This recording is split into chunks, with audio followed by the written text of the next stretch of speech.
Welcome in to another episode of Home Field Advantage. Hope you're all continuing to have a great start to your 2025. My name is Will Highland. I'm, of course, joined by our resident soccer expert, as noted in the title.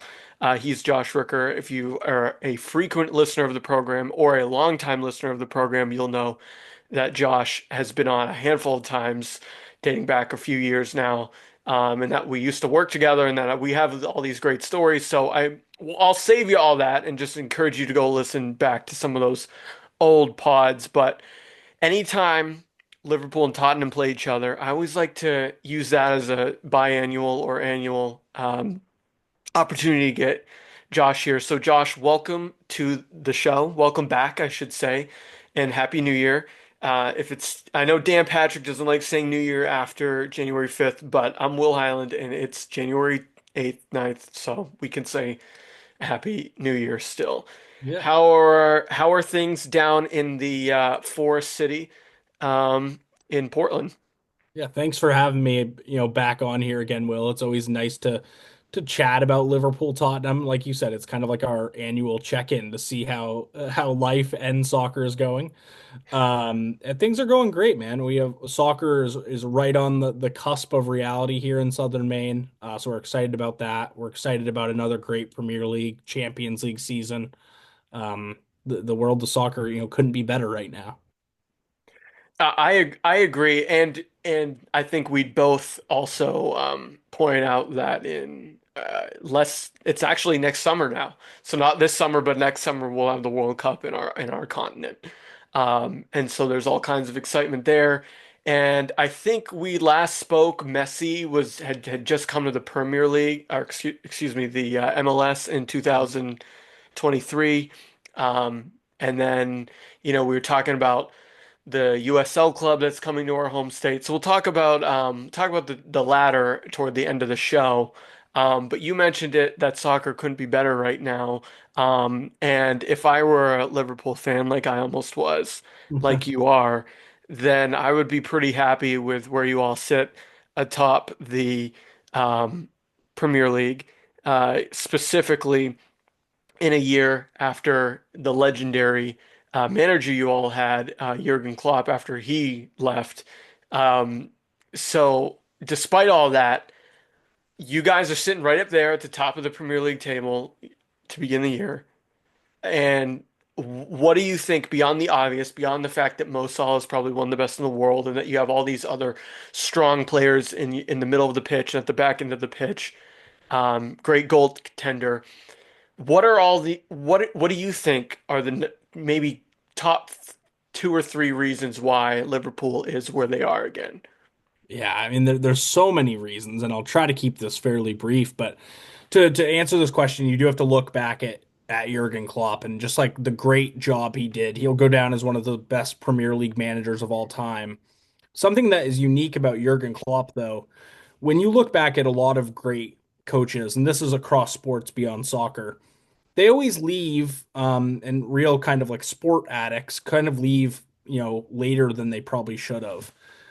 You can think of a few examples of that, and regionally, Bill Belichick's maybe one of them. And Jurgen Klopp left exactly at the right time.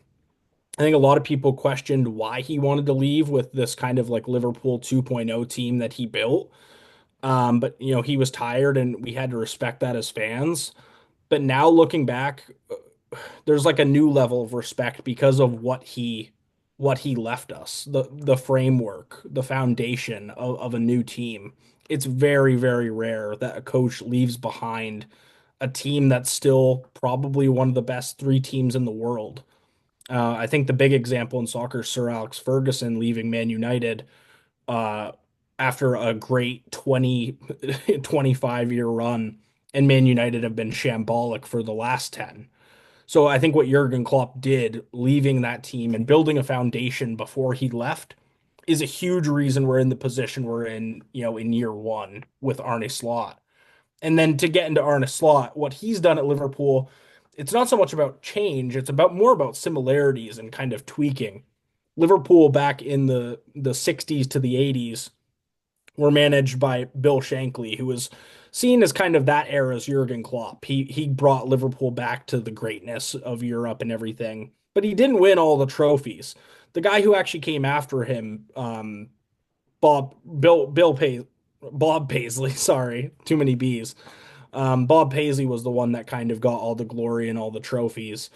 And I think we're seeing a 2.0 of that a little bit with, Jurgen Klopp absolutely could have won more trophies. But he was extremely emotional, made all of the fans kind of like buy into Liverpool as not only a team, but as a city, kind of rejuvenated the whole area. And I think Arne Slot's the guy that comes in, is a little bit less emotional. He's Dutch, very honest, straight to the point. And I think he's just going to be so clinical with this team going forward. And we see it's already, he's kept a lot of the same tactics Klopp has. The team presses, very energetic, offense, free flowing. But there's almost a control about Slot's team where they're not giving the ball up as much. They're not making that final pass. Instead, they'll circle it back around and look for a better opportunity. And I think that's the unique thing about Slot. And again, it's just a tweak, but he didn't come in and change the whole foundation, which I think was super key. And the final thing I'll give you is that what he's done with some of these players has been fantastic. Cody Gakpo is one where he's probably one of the best left wingers in the Premier League this year. You know, Klopp always tried to play him as an out and out striker. So Slot kind of, he has that Dutch connection, obviously. Moving him out on the left has been fantastic for Liverpool. And also Ryan Gravenberch. You can argue that he's one of the best midfielders in the Prem right now. Again, Klopp kind of had him more of an attacking role. Slot's used him as a traditional number six, kind of a destroyer, what Fabinho was doing for Liverpool a handful of years ago. And that's helped the midfield so much. So those are three pretty long-winded things, but key things to Liverpool's success this year. No, that's not too long-winded. I mean, that's it's really precise when you think about it. Um, you know, it's almost like or your answer was almost like a microcosm of like the club itself in that you had a very simple thing that you just focused on in your answer, which was they didn't try and do too much, right? Um, I think sometimes, and you mentioned other sports, but especially in football, in European football, that is, association football, there's a, there's almost in my few years watching it, an almost an overreaction to perhaps it's just the club I support. But to every decision, it's like they're taking Newton's law for every action. There's an equal or opposite reaction, and they are multiplying it by a million. It could have been very easy for Liverpool to be like, what are we going to do after this legend leaves our club? Um, and instead, they said, well, we're prepared for it because he already built something. So we don't actually have to change a thing. We just have to identify somebody who can come and be a steward of that same system. And, your answer, you might think it was long-winded, but for somebody who's not familiar, like I'm sitting here nodding and being like, yeah, that does make sense because, Liverpool tend to be on TV more than most other clubs. Like, so I've had a chance to see a little bit more of their matches than others. I mean, Chelsea, Manchester United, Arsenal tend to also be on television a lot in here in the States, and I don't have Peacock, so that's the only way I do it. And I've noticed that too. And like my car salesman is a huge Liverpool guy, and I know a couple people from college who are huge Liverpool fans, and they all were when I talked to them a year ago, or not a year ago, but less than a year ago, slightly worried, but not too worried because there was that season, and you would remember, I get them all mixed up. Was it last season or the season before where Liverpool's table position wasn't where they would have wanted it to be, right? Was it? And they Season before was last, the yeah. season before last. And so it wouldn't have been hard to envision a world from an outsider, from somebody like me, where you see, well, that happened, so they've shown that they're not invincible. And then the following year they lose Klopp. It wouldn't have been hard for somebody who's not that well versed in soccer like myself to look at them and be like, oh, well, I don't know what they're going to look like in 2024, 25. But because of what you mentioned, their ability to really, I think Liverpool in the Premier League, they are like, and this could be just because we're American and we're not over there living every day. But like, I don't think a Tottenham fan from London would say this, but I think they represent almost like the they're like the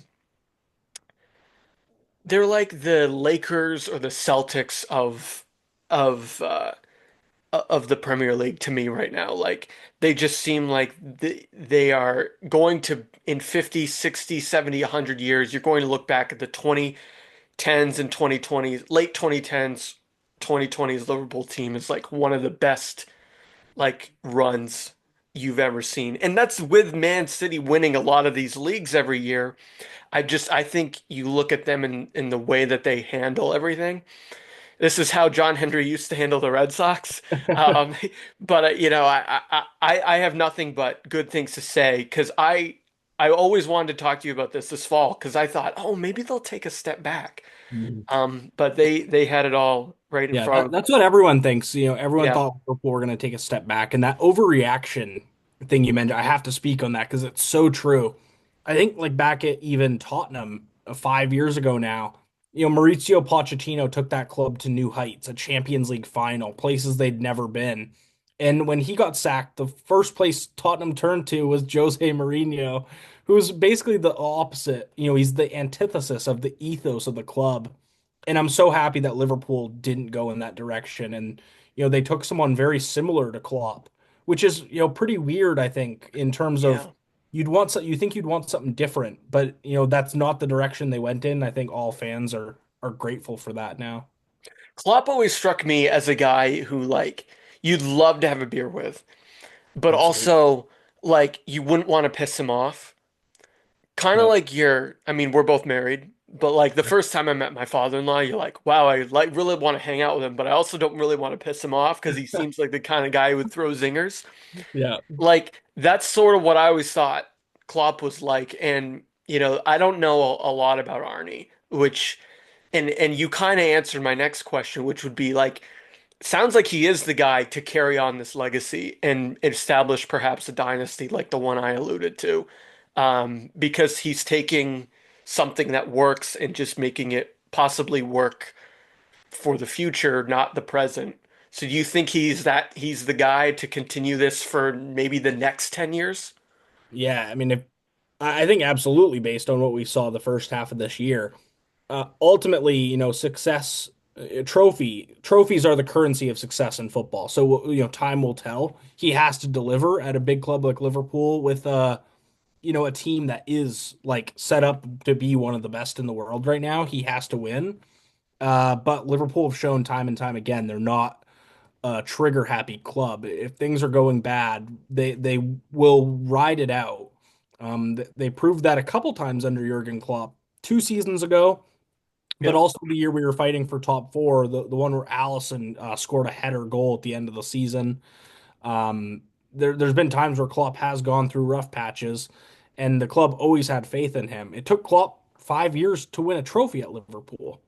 And I think with Slot, they'll have the same approach. He's obviously shown his class, and depending on how the next month goes with a couple signings Liverpool might make in terms of re-signing Van Dijk, Salah, maybe Trent, this team could be set up for success for, the next 5, 6 years at least. Yeah, I agree. And you just mentioned Trent, which was my next question, but I'll get to that in a second. Why you talked it, and we'll talk about Tottenham's manager in a little bit. But so I'm kind of bearing the or teasing the lead here, everyone. But I think when it comes to football managers in the Premier League, there's almost like this, if you're of a big, and Tottenham got into this wormhole, like in 2021, 22, where they're like, oh, well, we're gonna fire Jose Mourinho in April of 21. Then we really want Antonio Conte in the summer, and he just wasn't gonna move.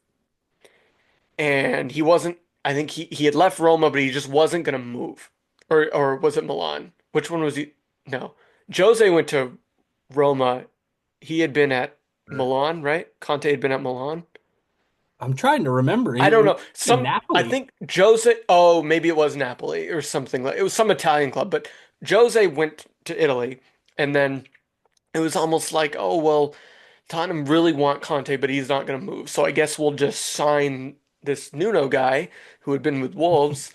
And then they just were like, well, we really don't want him. But now we're a big club in London, and we have to have a big name manager that will make a splash. And that lends to that overreaction thing that we were talking about. Like, oh, you had the best manager in the world, and some people might say it's Pep. I would have said it's Klopp. Um, and you had him, it would have been very easy to be like, well, we need to just go get like if there's a name out there, would have been very easy to say we need to go get the best name available. Maybe not the best guy for this job. And that's a trap that Tottenham fell into with Conte, I think, is Conte was, I think in your words that day, a serial winner.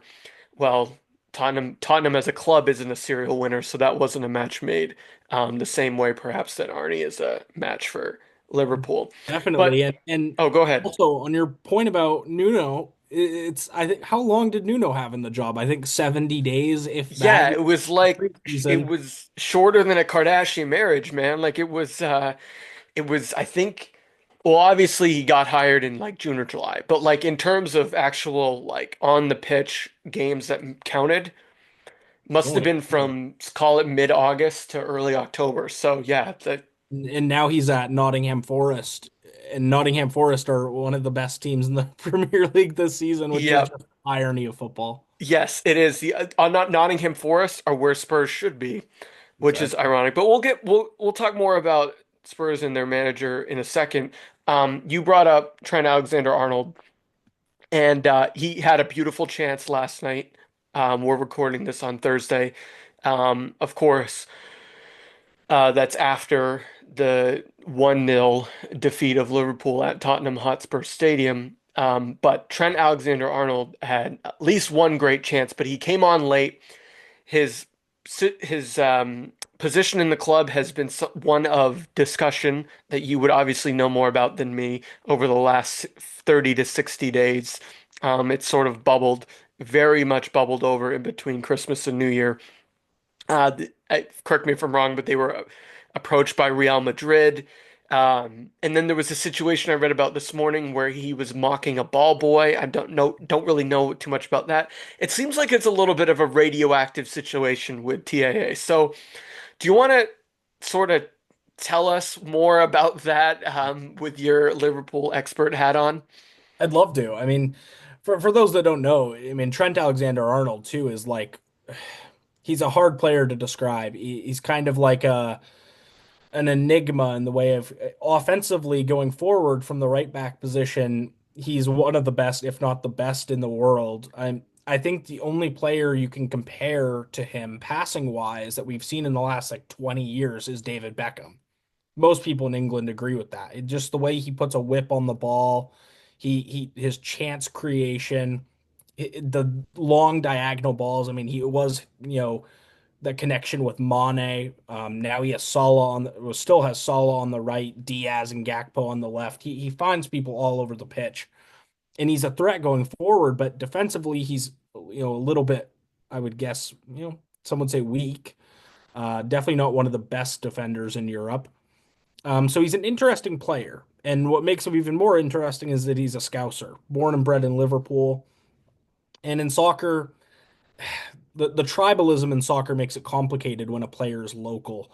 It There's a new complexity to that relationship, and Liverpool especially, because of the guys like Jamie Carragher and Steven Gerrard who spent the majority, if not all, of their careers with Liverpool. And also the ones that didn't work out. So Michael Owen and Steve McManaman are two examples of players who were Liverpudlians and went on to play at Real Madrid and didn't have the best of luck. So there's case studies on both sides, and obviously Trent has garnered interest from Real Madrid. as his contract is set to expire at the end of the year. And we're in this very weird predicament now where Trent's come out and said he doesn't want this whole thing to be made public. He's dealt with contract renewals in the past privately. He's been with the club 20 years since the age of 6 years old. So he's gone through renewals a couple times, but this is obviously the big one. This is the prime of his career. This contract renewal is very similar to Stevie's in 2005 when he almost signed for Chelsea. Liverpool ended up winning the Champions League that year, and obviously he ended up staying at Liverpool, which, shifted a generation of soccer fans. Regardless, Trent Alexander-Arnold is now in this position where the best team in the world, Real Madrid, at a time where they're flying, they have Jude Bellingham, Kylian Mbappe, Vinicius Yeah, Jr. it's wild. Yeah, they want him to be a part of that starting 11, which is an opportunity that's hard to turn down from a sporting perspective and a money perspective too, because Real Madrid have endless amounts of cash. But there's an aspect of him being a local lad, and the fans don't want him to leave and would probably be pretty upset if he does. And there's just a lack of transparency right now from Trent and the club. The club obviously doesn't want to sell him in January because they want him for a huge Premier League and Champions League title push. Huge. Yes. Yeah, he's huge to that opportunity, but you also don't want to lose him on a free if his deal does run out in the summer and then he goes to Real Madrid and we not only lose a local player, but lose a potentially $100 million, probably over $100 Oh, million easily. transfer fee. I would say 125 to Yeah, 150 pounds absolutely. for And him. Yeah. it's a little bit confusing because I think the reason he's not coming out and talking about it is because it's also providing him leverage with Liverpool. If he is going to accept a contract at Liverpool, he wants the best deal possible. And he does have guys like Mo Salah and Virgil van Dijk around him that are very, savvy in terms of the way they've dealt with contracts in the past. Mo Salah's agents taught a course at Harvard about how he got Mo Salah's last contract deal. And I think Trent's aware of all this. I think he knows how to work kind of um, both sides a little bit here. I think he is playing the Real Madrid fiddle a little bit, but also he's using it for leverage with Liverpool too. So the fans are ultimately stuck in this position where we don't really know what's going on. We know we at least have 4 or 5 more months of Trent Alexander-Arnold, but it's kind of up in the air. And if you had to ask me today, I'd love him to stay. Um, but ultimately, I don't think anyone really knows what he's going to do. It's clear it's affecting him though, because his performances haven't been great the past week, and I saw the mocking video this morning as well. I was unaware of that during the game, but seeing it this morning, it does look like something's kind of up with him. Yeah, more, It's like a gonna take, mental thing. yeah, exactly. It's gonna Because take a couple weeks to figure out. yeah, because I think physically when he came on yesterday, he looked strong. I mean, that's it's always funny when, and that's what I find so cool about soccer. Just a quick sidebar, when they bring on like good players like late in the game, it's like kind of interesting because usually you think, oh, in the late in the game you bring on not good players, but oftentimes because you're worried about rest, or in this case there's some squirminess going on. You sometimes bring on players who would normally start for you, especially in an EFL Cup game. You'll have somebody on the or Carabao Cup for those of you who like sponsorships. You'll bring on a star of your team in, the 65th or 75th or even later, um, for that. So yeah, I thought he looked pretty good yesterday. I knew nothing about the mocking incident until I went on Twitter this morning. Yeah, Because by the time these games over, it's kind of like I'm trying to do my nightly routine, and it's like I don't pay attention again till the morning, sure. with how these late kicks go, or mid-afternoon kicks go for us. But let's dive into that game a little bit. I love picking your brain about this stuff because I'm still very new to it, relatively speaking. But we talked about yesterday. There's 1-0 defeat. Tottenham, they get the victory at home. which is huge when you're talking about the situation. When you get the draw and you're the home team first, you kind of got to win that game, even though, and especially now that they got rid of the away goals thing, right? In this Yeah, I tournament. believe so. I believe it'll go to penalty or extra Right. time And penalties. I'm so not now sure. that that doesn't matter anymore on aggregate, I mean, to win the first game and to get that first game at home does help, because then you're not dealing with the pressure of playing at home. Like Tottenham, if they were playing at home on February 1st or whatever it is, and they had to win, it could get ugly. And so it's good for Tottenham that they got that win. But as always, man, it wasn't without some sort of, Sure. bizarre, head scratcher. I think back to December 2021, Harry Kane probably, now that he doesn't play for us anymore, I can say he probably should have got that red in December 21, right? And then you also had,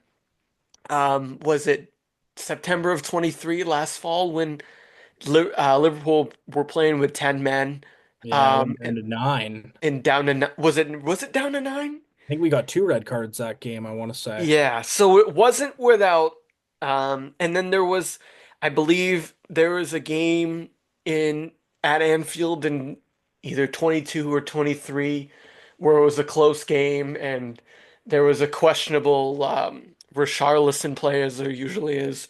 So those situations seem to find themselves in this fixture, whether it's part of a Premier League game or in this case a Carabao Cup. The big one this time was that Lucas Bergvall had been booked earlier in the game, and what I thought was a questionable yellow card, but still, it's up to the referee. That's a yellow. He called it a yellow. That's a yellow. The second foul, in my opinion, and I'm sure you'll agree, was more egregious than the first, and he didn't get booked at all. So that I will admit that was a little puzzling. Then, of course, and I believe at the 87th minute or somewhere abouts, Lucas Bergvall gets a sweet pass from, I believe it was Solanke, uh, to bury the one and only goal of the match. So, take me through this as a Liverpool fan. Are you just not worried because you've got your eyes set on bigger things, and this is a Tottenham problem that they care so much about the Carabao Cup, or is or was that frustrating to see, like, okay, come on, like he should have been sent off. It's weird. I mean, I love this game last night because Liverpool Tottenham is like the most interesting, head-to-head It match is. in the Premier League because it's always like a crazy game. I think back at the game oh, we had won 4-3 a couple years ago where Richarlison scored at the very end and then Jota scored like 20 Oh yeah, seconds yes. later to win the game. That was the same day that the Bruins lost Game 7 later Sure. that day against Florida. So that was a terrible day for me. That morning, yes, it was 3-0. And then Yeah. Richarlison scored an equalizer at, like, I would call it the 89th, 90th, 91st minute, something like that. Yeah. Only to then in stoppage time, Tottenham give up and they were fighting for points at that point. Yeah. It Conte was had been sacked. They still had interim Ryan Mason there. They were trying to get into the Conference League. It was a mess, and that game sucked. But anyway, yes, all these they're always crazy, dude. They're always crazy. Yeah, it's always crazy, but I love that it was like 0-0 for so long last night. It was such like a refreshing Liverpool Tottenham game. But yeah, there had to be controversy. For me, it doesn't bother me that much because, well, one, like you said, we do have a little bit of like bigger fish to fry. No offense. No, it's totally We have I think Liverpool's problem in the past couple years has been like we're fighting on all fronts, it feels like. I don't think getting knocked out of a cup competition is like the worst thing that could happen to us. But we also only have a couple games left to win a trophy, which is you'd want to kind of go all the way at this point. With that said, it is a two-leg fixture, so I wasn't like super upset last night because I, right. I know like you said it's always an advantage to play at home second, and I don't think that could be truer than with Liverpool. Going to Anfield in the second leg is the most feared stadium in Europe, not only England. So I feel super comfortable and not like really mad about last night. Like you said, the first one on Bergvall was probably questionable. So it's it's a little tough. The second one was definitely a yellow, but the first one probably shouldn't have been. So it feels like almost like a makeup call. And there was multiple concerning decisions from the refs last night. Van Dyke made a foul that probably could have been, I'm not sure if it was a penalty or should have been a card. And then Curtis Jones also gets taken down Yes. in the box at the end of the game. So there's been multiple times this year, both in cups and in the Premier League, where VAR just doesn't seem to function very properly. Um, Even the Solanke goal that gets taken aback for Yeah. offside, they looked at it for so long, and like the angle they were looking at was so weird and like non-telling of where he was. And it's like, why can't we just have a system that tells us if he's offsides or not? They have it in the Euros, they have it in Spain, I think. It's like, why can't we do this in England? The state of refereeing is pretty sad, I will say. I'm not wound up about last night because I think Tottenham deserved to win. We didn't play well. Again, we have that second leg to rely on, Yeah. but the refereeing was definitely poor, probably for both sides at the end of the day. Yeah, I agree. And you make a good point because about having the second leg at home because just as having the first leg at home and is an advantage in that you if you win, you feel pretty good because now the other team has pressure in their own building from their own fans. But it Mhm. also, as you pointed out, does work the other way if you're Tottenham and Anfield hasn't been a friendly face or friendly place to them over the last decade or so. I don't know. You would know. I don't know the last time they won there. It's probably pre 2015, I can maybe. remember draws. I can't remember a Yeah, win I off don't the think top they've of my won. head. Yeah, in 2022, I knew they drew there, which Hmm. stopped Liverpool from winning the title. They would have won the title that year, probably with those extra 2 points. Um, but I think going to Anfield for Tottenham is okay. It's like, look, and this leads into my sort of my next question. Um, their Premier League position has been poor. Last year, I believe, if they had Van de Ven and James Madison throughout this time of year last year, I think they probably would have made the Champions League. I probably think they would have finished third because they dropped a lot of close games in December and January of 23 into 24 that were like 1-0 losses or 2-1 losses. Um, but so far, I mean, it seems like they're losing games in the Premier League, but they're not really being uber competitive in these games. And so as a result, they sit, mid to bottom of the table. They're lucky that they haven't run into injuries. Otherwise, I'd be worried about a word that rhymes with delegation. So thankfully, they've stayed healthy. Um, but what do you think their approach should be? Because they have the FA Cup as well. They get a very favorable draw with Tamworth. Everybody else has like draws, against championship clubs or higher if you're in the Premier League, and they get a fifth tier Tamworth. But I'm sorry, I'm still not chalking that up as a win yet. Um, should they focus on the FA Cup? Should they focus on the Carabao Cup and try and deliver a trophy for Ange? Or should they, just try and claw back up and maybe get back into the Europa League, which they're also in at this point as well? It is an interesting spot for him because he like sitting in 12th, it's not great at all. But he's 2 games away from a trophy for Tottenham, which I feel like if he wins a trophy for Tottenham, that like buys him time, no? I mean, at Yeah. least until next year. I think it'd be insane for Tottenham to let a manager that wins a trophy walk. Yeah. Um, but Tottenham are in a really weird position. I do think they need to focus on the cups because I brought up the league table here just for reference. If you look at the teams near them, Man United's below them, and they have, just to call out a couple, Brighton, Fulham, Villa, Bournemouth, and City above them, and that's just to get to the top five. And Yeah. so it's not that Tottenham couldn't climb, but they're climbing against other teams who are also trying to climb and should be in those top positions, which I think is Tottenham's problem. They didn't win early, and I just think there's too many big names kind of in the mid-table that I think are actually, proper football teams. I think you look at like an Aston Villa, like if they get their ducks back in a row, like they easily could be pushing for Europe. Bournemouth's having a great year. Fulham is overperforming. I just don't see that necessarily from Tottenham, because the results have been so scattered, you know? They've obviously been without Vicario, which has hurt them, and they've just Yeah. that consistency. I mean, you look at a guy like Hyun-Min Son, which is like such a face for the club, such a great professional, but he's waning. You look Yes. at like other Yes. aging stars in the Premier League, like De Bruyne, Salah, still like world class. I mean, Hyun-Min Son is a world class guy, but I don't know if he's a world class player anymore. And I think that's kind of hurting them with Kane leaving. He's kind of waning off, and you're relying on Dom Solanke, who's had a handful of games at the club. Kulusevski, who's good. I mean, really good, but Yep. I just don't think they have enough star power to kind of, topple some of these bigger teams. I Especially when agree. teams like Man United and Man City aren't having good years. I mean, how are they gonna surpass those guys, you know? I agree, and ironically, I feel like they've won more games in Manchester than they've won in London the Yeah. last 5 or 6 months.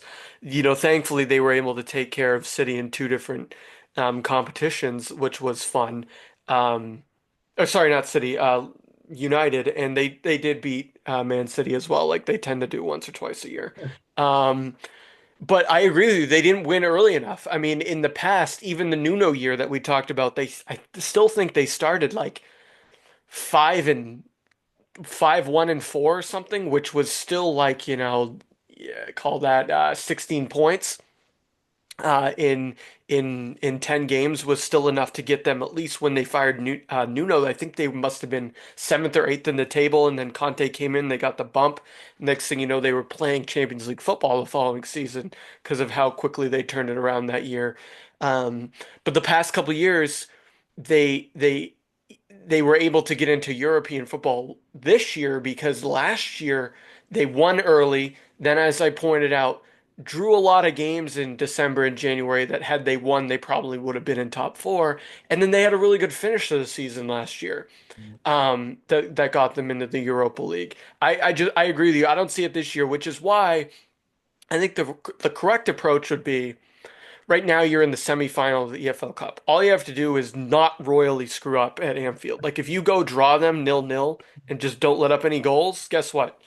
Awesome. You get to go to the final and probably play Arsenal, and that will be a huge emotional day for everybody. Well, so Newcastle's up 2-0 in that Oh, that's fixture. true. Yes, that's So true. you would have a very favorable draw. I mean, Newcastle's good, but a Yeah, very favorable draw in Newcastle. That's absolutely a game Tottenham could win.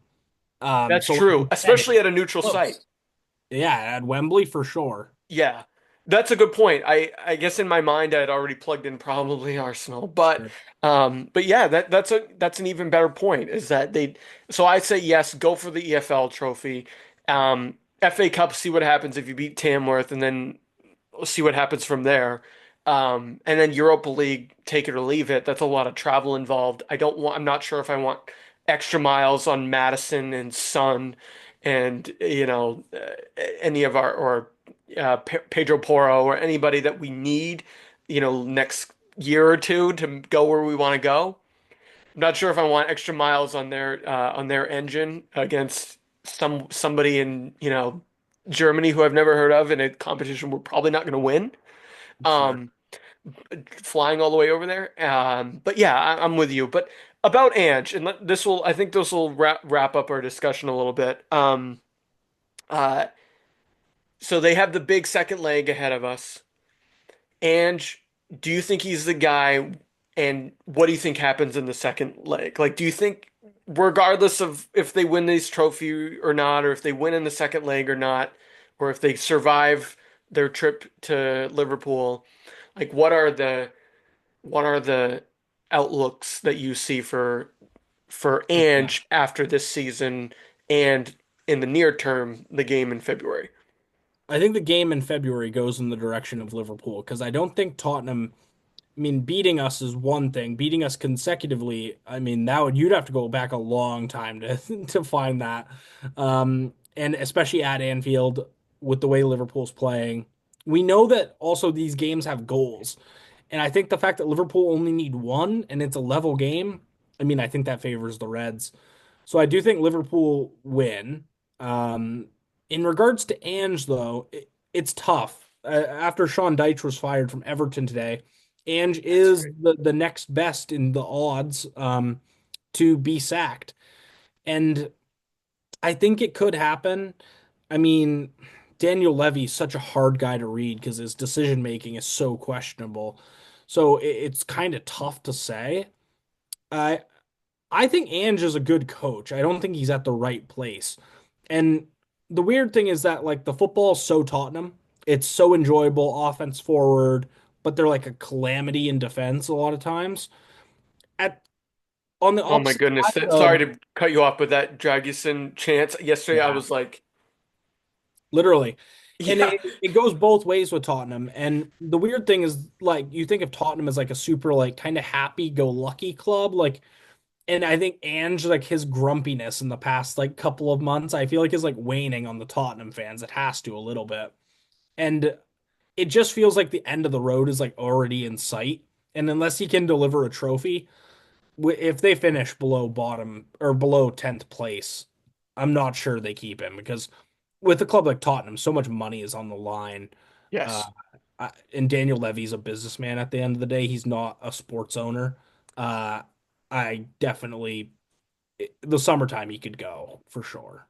Yeah, I tend to agree with you. I think we had a bet years ago that I thought Conte was going to finish his contract, and he was like 4 months away from doing that when he just unloaded in the media. And that's the point I'll make about Ange is that he he kind of has a little bit of Conte unloading on the media in him. And ultimately, that's what undid Conte, because I think Levy was willing to play out the fiddle for the rest of that season with Conte until he went in front of the media and said, "Yeah, I mean, this club is in." I don't have an Italian accent, so I'm not gonna say it. But he was basically like, "This club is a joke, and this is who they are, and this is basically who they're always gonna be," in as many words. And Ange has that. I could see him saying something like that because Absolutely. he does have, like you point out, the grumpiness in him. He does sort of invoke a little bit of of what's the word? Discontent for the press Mhm. often. Um, and I think he's his buttons are very easily pushed. And I think he's gotten a bad draw a lot in life because he's a guy with a Greek name with an Australian accent in a European sport.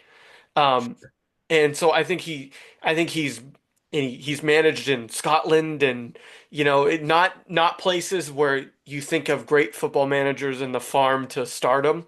And so I think he sort of feels a little bit of a grudge against some of these people who have looked at him as a sort of a joke. And then I could very well see him saying something like, "Well, no, I'm not the joke. This club is a joke." And then at that point, it would be bad. But that's worst case scenario. I tend to agree with you about the former also. I think if Tottenham go up to Anfield and they lose 2-1 and then therefore go to they lose 2-1 in 90 minutes, go to penalty kicks and lose in PKs, it I don't think the fans will riot. It's not like going to Middlesbrough or going to Sheffield United and losing an FA Cup match that was very winnable. I mean, you're going to Anfield in a semi-final against Liverpool in the season they're having. So I don't think that will necessarily. Um, I agree with you that they probably won't win the game, but I don't think that will weigh on the former. I don't think them now winning would help him. I don't think losing will hurt him. I think losing, to your point, the standing on the table and Mhm. feeling like, to your point again, that Son is getting older, we're getting older, the ship isn't really going in the direction we want. That will lead them. But like I said, I just hope that they don't find their way to the Yeah. bottom because they still have some very hard fixtures. They still have to go to Anfield again in April for a Premier Mhm. League fixture, and then they have some very hard road trips as well to some not so friendly places. So if they don't come out of it, like I'm not saying they're gonna go down, but I would say like if it goes bad, like they're at 12. I Yeah. don't know. Like I think that could be something to keep an eye on. I don't think it will happen, but Sure. I've seen this team bottom a few times and peak a few times, and you never know what you're gonna get. Speaking of that, I want to spend the last like 5, 10 minutes talking about a few, sort of closer to home or non-Premier League, I should say, topics. And the first one I want to hit you with, and I talked about this myself.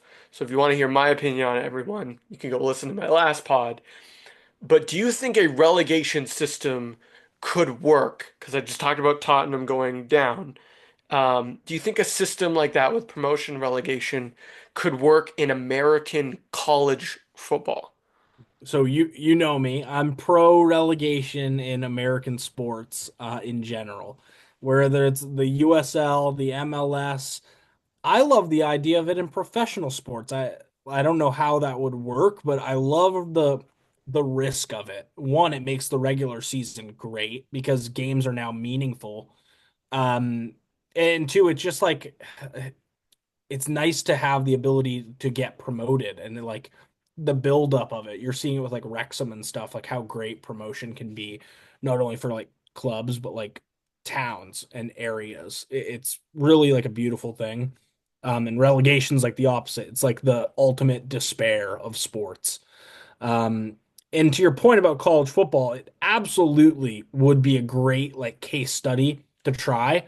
Um, if you're trying to like convince other sports to do it, because college football is set up in a way where it does make sense. I know there's like the whole FCS, BCS thing, which I think that's like kind of like almost a relegation thing in its Yes. promotion relegation thing in its own right. But also you have like a setup of conferences that are just like naturally separated talent wise. Like the SEC and Big Ten are like at the top, and then like Pac 10, Pac 12, and then like all like the little conferences like the Mountain West and the Sun Belt. So I think college sports are almost set up in a way that it would work. And I think like a way to try this out would be like, and I'll explain for the listeners, viewers, how the Nations League works in Europe.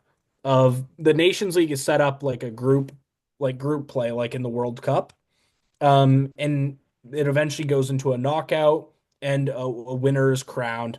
But I believe the top two teams in each group go up to the next league the next year. So if the Netherlands are in League B and they Right. finish the top of their group, they would get promoted to League A the next year. And ultimately, League A is where like the ultimate knockout is, and that's where you can be crowned like the Nations League champion. And I think that's like a setup that could work in college football in terms of like just being promoted and relegated and having the chance to play for the national title, which would obviously be in that top league. So it definitely could work. I think it would add an interesting element to college football too, with like so many questions on like these conference realignments and stuff. I know the past couple years has been pretty rocky with it just seems like it's kind of a money thing already. So why not make it, probably Right. add a few more games and make the stakes a little bit higher. I think the idea of for people of like being in the top division and not having that the next year too adds a whole new element where of like you think of like an Alabama, not that Alabama would be in this conversation, but because their fans are so crazy, um like having the possibility even of not being able to compete for a national title, I think that would drive the players and the fans into like a space that, college football is crazy enough as it is, but like a place that they haven't even seen before. I'm totally in agreement with you, like about college football. I'm not a like I know you lived a little bit in a Big Ten state as they call it, Sure. um, and a little bit more popular in Wisconsin, Minnesota than it is out here. We just don't really have that, so I've never really been a huge college football guy, and I've always kind of wondered like why aren't they doing this? Because and this was even before what charged my mind this year was that we're in the middle of bowl season and they're getting ready for the playoffs and everyone's always complaining about the playoff and who deserves what and this and that. It's like you can you can still have rivalries if you went. People are always worried about preserving rivalries in college sports. You can still have derbies, as they call them, abroad in in a relegation system because you would still have, as I pointed out in my show the other day, you could still have regional competitions that feed into the national champion, and keep the rivalries that way.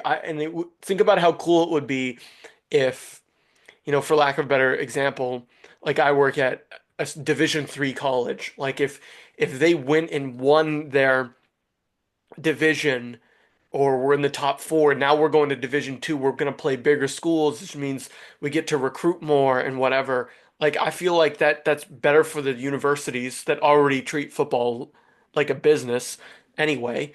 So yeah, I'm in total agreement with you Yeah. there. It makes sense money wise too. Like we've talked about promotion relegation with professional sports in America, and it doesn't make sense money wise because of like the risk for owners and stuff.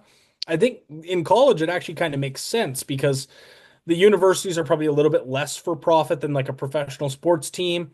The TV money would still be great, like no matter what tier it is. And I think in college, like with the bowl system, like there's so many meaningless bowl games that Right. I think this makes it like the end of the last game could be like super meaningful and like instead of having kids sit out, you might actually get kids to play because of like the meaningfulness of the game. I agree. I agree. They could easily make all of these bowls like individual cups for like a regional. Like if you fell out of the quest to get promoted to the top levels, and at the end of the year, instead you're playing in a lower level bowl game, but that bowl game is like you're competing for a chance to move up into a smaller division. Like that, I mean, all of these things would work in college football. And as I pointed out, and I'm sure you would agree, there's already a transfer portal. People are already moving around. Like the days of college football being like a dude goes to UNC and stays for 4 years are out the window. I mean that just doesn't happen. So there's no need there. Um, Speaking of no need, I gotta move on here and ask you. I don't think there's a need for FIFA to do the World Cup in Saudi Arabia in 2034, but apparently they disagree with me. Can you either talk me off the ledge or reinforce the idea that this is going to be horrible again? No, it's going to be pretty horrible. Okay. I'm not crazy then. This is No, going to not be crazy. worse than Qatar, do you think? Yeah, I would say so because I think Saudi Arabia probably takes it a step further in terms of like extreme, stuff going on in the country. Uh, and FIFA is so frustrating. As a really big soccer fan, FIFA, it's so clearly the most corrupt organization in the world. I mean, Infantino, the head of FIFA, has shaken hands with Putin. Every bad world leader there's ever Yeah. been has had their hands in the pockets of FIFA. So it's tough to like not question any decision they make.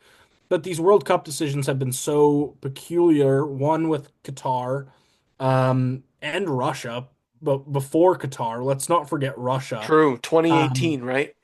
yes, 2018. So so 3 out of 6 World Cups, 3 out of 5 have been in questionable locations. Qatar is interesting because Qatar obviously was a little bit of like the sport washing. I think Saudi Arabia is like a worse case, like example of it. Obviously, the Saudi league is like huge and they're growing, and soccer's like growing in the country, but it's so clearly like a case of sport washing and trying to forget like the things that country has done by building elaborate stadiums. If you've seen some renderings of the new stadiums, check Yeah, them they're out because wild. they're wild and they're all kind of a facade to just get people to come to the country and ultimately leave with a better perception than they probably would have had 10 years ago when they didn't have these fortunes come to them. But FIFA's decisions with World Cups have, again, even 2030 is going to be the 100th anniversary of the World Cup. And that's a World Cup that's shared with Portugal, Spain, and Morocco. But at the same time, they're going to have the first few games in a completely different time zone in, I believe, Paraguay and Argentina, because that's where the first World Cup was played.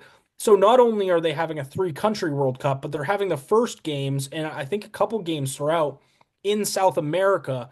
like 5 hour, 5 hour time difference away. So the questioning FIFA, FIFA's choices on a Yeah. World Cup hosting site, it's so easy, and you can look at every single World Cup and just question it. But the Saudi Arabia one obviously stands out as like a very bad one. Yeah, and I hope we're wrong. Like I hope in 9 years it's turned around.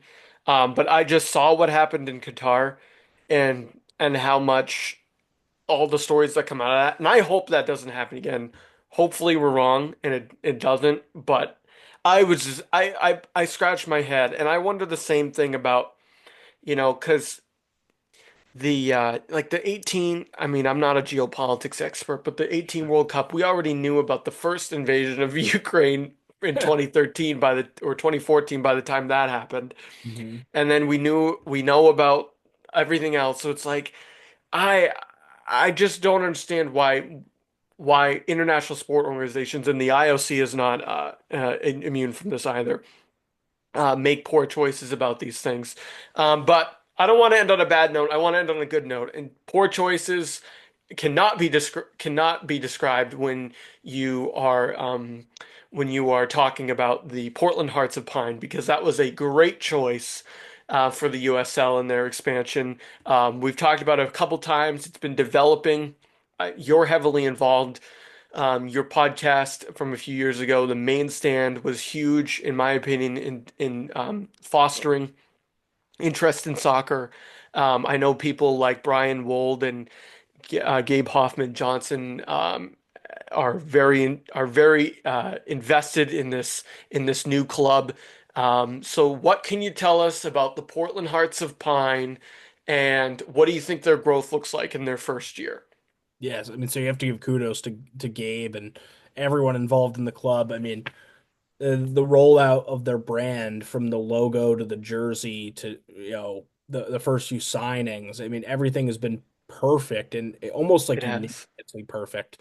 Uh, Not many people have had bad things to say about anything they've released. They've listened to people like so well because there's so many stakeholders in this. They're not treating it just like a sports team or a business. They're really treating it as a community cornerstone, which is what soccer's all about. And the fact that this is like a locally owned thing allows them to do that. They've been super in touch with just like all the different elements of soccer in Southern Maine, which is places like Kennedy Park. It's things like the Main Stand, involving all of these different groups, and it's led to some really cool stuff. From a supporter side, I'm a part of the Dirigo Union, the official supporter group of the club. We have a lot of great things kind of cooking and in the works as we kind of gear up for the start of the season, which starts sooner than we think. I Yeah. think May 4th is the first game. There's 18 home games in year one at Fitzpatrick Stadium, right next to Hadlock in Portland. And I don't want to speak on behalf of the club or anything, but I think it's like roughly 6,000 seats at Fitzpatrick with the renovations they're doing, and I believe they've sold over 4,000 season tickets at least. I'm pretty sure that number might be higher. Um, and so they've done just a wonderful job. We have some players already kind of in hand, and last night actually they announced the first Mainer to be signed to the That's team. right. Yeah, I saw the Instagram post. Yeah, a guy from Lewiston. Yeah. So very cool. It's awesome to just kind of see this come to life. I interviewed Gabe 6 years ago, maybe now, for the Bangor Daily News, talking about buzz for professional soccer in Portland. So to kind of witness this whole journey has just been nothing short of amazing. Before we actually, turn this on here tonight, me and you were talking about those watch parties for the 2022 World Cup in Monument Square, Raw, Gritty That's right. McDucks in Portland. I mean, they were crazy watch parties, and we were a small part in making kind of that come to life and like getting people there. But ultimately, like there's been some really cool cornerstone moments of like growing the sport here that we've been a part of, and I'm really excited for match day one to see 6,000 people turn up to support something that's our own. When That's you look right. at soccer in America, everyone has their own unique story. Everyone supports a different team. And for us here in Portland, this is our first chance to be together as a soccer community and not like go to the zoo and we're watching all of our different teams or whatever. We're showing up in a collective effort to support the Portland Hearts of Pine, and we're gonna have our own traditions and songs and scarves. And I think that's like, pretty romantic and beautiful when you think about it. So I couldn't be more excited for kind of the opportunity, but also just like the potential for great things and moments. Yeah, I mean, I couldn't say it any better than you did, so I won't try, Josh. But yeah, I'm in total agreement. And one of the other things I hope doesn't happen that I don't think it will happen because we haven't seen this before. But being a big hockey guy and going to the Maine Mariners for the first time, I heard a lot of people say, "Oh, well, it's not the Pirates," and the Pirates were beloved. The bar was this high when because the Pirates left, and it did not end well for the Pirates, but they were beloved. And the Mariners have taken a long time to build up to that, but they are at a point where they have like their own fans and their own traditions, and they're playing in a different league that people didn't really know a lot about, that isn't truly affiliated like the Celtics and Sea Dogs are with their teams. So I think I think if I look at the Hearts, they're gonna be like the Mariners in that it's something new. Like I think the Mariners were judged against the Pirates, but I think the Hearts will be judged against nothing because it will be completely new, not partially new, and I think that will go a long way because there are people um, who are new to the sport, maybe new to the country, but not new to the sport, right? That bring their traditions to it, it's going to be really fun to watch as a Mainer and as somebody who loves sports.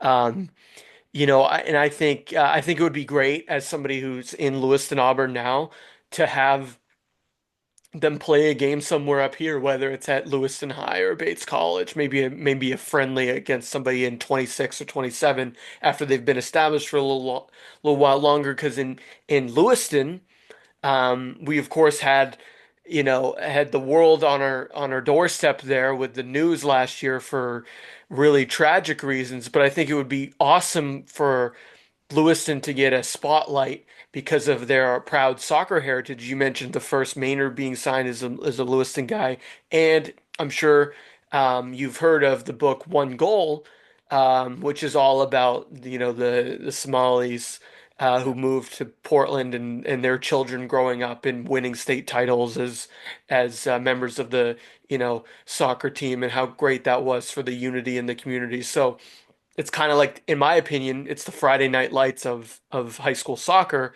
is that book, One Goal. And so it'd be great for Lewiston to maybe get a friendly or maybe get like a uh, some involvement because of how close the two cities are.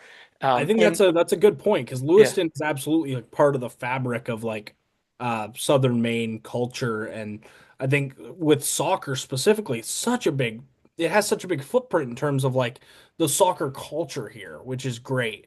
And I just wanted to touch on one more thing which you talked about, um, and this is unrelated to Lewiston, but I think how this team fits into the fabric of sports in Portland is interesting because we look at all the other teams as minor league teams, like you said, affiliated with other teams, and you might go to watch someone who was on the Red Sox or rehabbing, from the Red Sox or a potential prospect. And I think the fact that what's exciting about this is that the Portland Hearts of Pine are singular in what they're doing and people are going because that's their team. And it's going to be a lot like how, people in England have teams that are their local team that are in the third, second division, where it's not necessarily like they have an affinity towards another team and they're just supporting the Sea Dogs because they're a Red Sox fan or whatever. Portland Hearts of Pine are going to be, for a lot of people in Portland, their soccer team. And they're going to treat it as such, which I think is pretty cool. And it's very unique compared to the Mariners and the Sea Dogs and the Celtics. Yeah, I agree completely. I think they'll have their own identity that Mhm. that's been made by all these guys, and I know Tom Caron's helped out, and they've had a business guy there leading, and you and I both know people that work there, and I think that I think that they've been very intentional in how they've built their identity. And they're from their video production to their logo, as you pointed out, and the way that they've established themselves has you said perfect. There's not a better word to describe it. But I think because of that identity, you will see that, Josh. You'll see that people look at it as their club and not like part of some bigger system, although it partially is, but moreover, it's a part of their sports fandom, and they can be Hearts fans and be Liverpool fans or Chelsea fans at the same time, and not feel like it's some sort of like weird dichotomy, Sure. which will be cool. Um, Anything else? Anything else for us tonight? I mean, I know I've gone over, but you've been great. Every time I always want to keep picking your brain more, Sure. because you know a lot about this subject. Is there anything else you want to add about anything we've talked about, or any big bold predictions? Do you think Wrexham? Let's end it then. Do you think they're getting promoted? You brought them up. Do you think they're going Sure. up again? I think so at this point. I think they're in I, one of the automatic promotion I think spots. they I'll are. have to Yeah. give it to Wrexham. They have a lot of momentum on their side. And I'll just do a quick plug. We don't have the main stand going anymore, but we're talking about Portland Hearts of Pine. If you're interested in the supporter stuff, go to dirigounion.com. Um, I serve on the board for Dirigo Union. We're the official supporter club of the team. We have a lot of exciting stuff going. And if you want to be involved in soccer in Portland, this is the group to be a part of. We're going to be doing everything from song creation to match day traditions and so on. And we really need all the help we can get, but also know if you join, your voice will be heard, and we're really trying to get people from all over. So that's my plug for the episode. All right, well, I appreciate it. You heard it there, everyone. If you are a Mainer or even a Granite Stater and you want to be part of the Portland Hearts of Pine official supporters club, which is Dirigo Union, go to dirigounion.com and do just that. Until next time, he's Josh Ricker. I'm Will Highland. Thank you, Josh. This has been Home Field Okay. Advantage. Well, Thank you. I appreciate it.